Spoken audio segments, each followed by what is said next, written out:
Japan Shinkansen bullet train ప్రపంచంలోనే మొట్టమొదటి bullet train.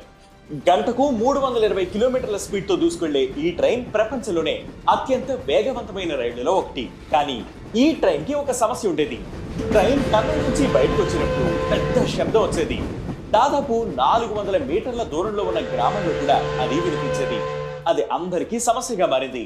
అడవుల్లో ఉండే జంతువులు కూడా భయపడేవి. ట్రైన్ టన్నెల్లోని గాలిని తోసిస్తూ ప్రెషర్ వేవ్స్ ని సృష్టించేది. ఈ వేవ్స్ టన్నెల్ బయటకు వచ్చేటప్పుడు పెద్ద శబ్దంగా మారేవి.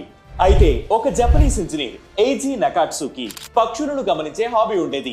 ఆయన ఒకసారి కింగ్ ఫిషర్ డ్రైవ్ చేసే విధానాన్ని గమనించాడు.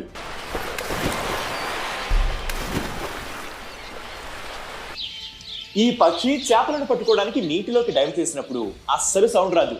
దానికి కారణం కింగ్ ఫిషర్ కి కోన్ ఆకారంలో ఉండే పొడవైన ముక్కు.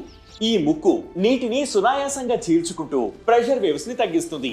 ఇదంతా గమనించిన ఇంజనీర్ ఒకవేళ రైలు ముందు భాగాన్ని కింగ్ ఫిషర్ ముక్కు ఆకారంలో డిజైన్ చేస్తే ఎలా ఉంటుంది అనే ఆలోచన చేశాడు. ఇదే ఆలోచనను తన టీంతో పంచుకున్నాడు. వాళ్ళంతా రైలు ముందు భాగాన్ని కింగ్ ఫిషర్ ముక్కు లాంటి పొడవైన కోన్ ఆకారంలో రీడిజైన్ చేశారు.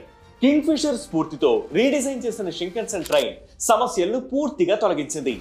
సౌండ్ 30% తగ్గించింది. ట్రైన్ 15% తక్కువ కరెంటు వాడుతుంది. అలాగే 10% స్పీడ్ పెరిగింది. ఇలా ప్రకృతి నుంచి స్ఫూర్తి పొంది మానవ సమస్యలను పరిష్కరించారు.